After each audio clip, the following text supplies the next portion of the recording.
How to hide or unhide your birth date on REDnote. Hey everyone, welcome back to the channel. In today's video, I'll show you how to hide or unhide your birth date on your REDnote app. It's super easy, so without further ado, let's get started. So start by opening the REDnote app and make sure that you're logged in to your account. Once you have opened the app, simply tap on the profile icon shown in the bottom right corner of the screen.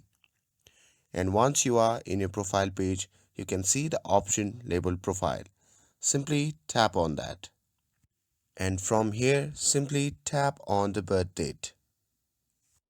Now in this section, you can see the option labeled show birth date. You can simply hide or unhide your birth date by simply toggling on and off that option.